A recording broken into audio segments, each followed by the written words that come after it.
Hi guys. So I wanted to take a few minutes and talk about a gravity-related topic that's a little bit of uh, kind of an extra thing. It's not central to what we've been doing with gravity, but it does make a couple really cool connections that are useful. Both it'll connect to the gravity lab, and it also allows you to solve some kinds of problems in a kind of more direct way. So there are three Kepler's laws for planetary motion. The first, quote, the path of each planet is an ellipse with the sun at one focus. So the exact nomenclature, how we designate the semi-major axis and the semi-minor axis, etc., is less important. The main thing that I want you to take away from this is that we tend to think of orbits as being circles, but really they're ellipses. A circle is a special kind of ellipse that has an eccentricity of 0. But in general, orbits will be ellipses.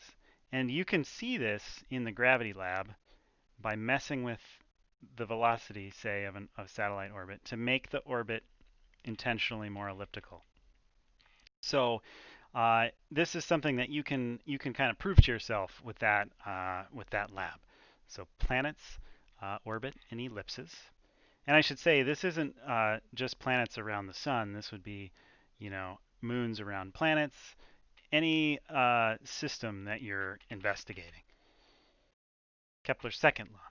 So each planet moves so that an imaginary line drawn from the sun to the planet sweeps out equal areas in equal periods of time. So there's an animation to show you this. So there's a lot going on here. Now, it's sweeping out a different or the same amount of area per time. So those slices, those pie-shaped regions, are the same area. Now, let's also look at the vectors that are going on. So you'll notice the green vector is the velocity. Now, when we've talked about uh, objects that are just spinning in a circle, that velocity is constant. But that's not the case with our elliptical orbits. So notice when it's close, the green arrow gets longer, it's going faster. When it's farther away, it's shorter. So the satellite is speeding up as it gets close to the sun in this case. And then the purple arrows are all acceleration. So there's acceleration that's in the same direction as the velocity. That acceleration is showing you it speeding up and slowing down. So that's what you think of in terms of acceleration, pushing on the gas. And then the acceleration, the purple arrow that's perpendicular to the green arrow, that's the centripetal acceleration.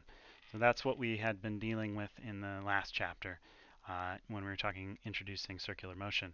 And that's what we normally have been calling A sub r.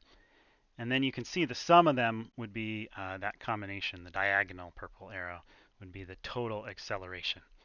So in general, this case is a little bit more complicated because the velocity isn't constant, so the green arrow isn't constant in magnitude. And the acceleration, it's both has a centripetal acceleration because it's orbiting, it's going around in an ellipse, and it also has an acceleration because it's speeding up and slowing down. So those are the three arrows that we have, or the four arrows that we have in this little animation. To demonstrate Kepler's second law, each planet moves so that in an imaginary line drawn around the sun, the planet sweeps out equal areas in equal times. Okay. Kepler's third law. The ratio of the squares of the periods of any two planets revolving around the sun is equal to the ratio of the cube of their semi-major axes. So that's kind of a mouthful.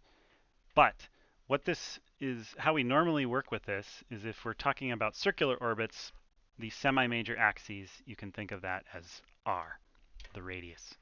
So what this is telling you is that there is a relationship between an orbit at one radius and an orbit at another. Let me see if I can draw this. So if this is at r1 and this is at r2, if you, for example, know how long it takes for the planet to go around at R1, i.e., you know its period, you can calculate the period at R2 from that information without having to look at big G, without having to actually plug in numbers in SI units. So for example, with this, if you know, let's say that we wanted T2,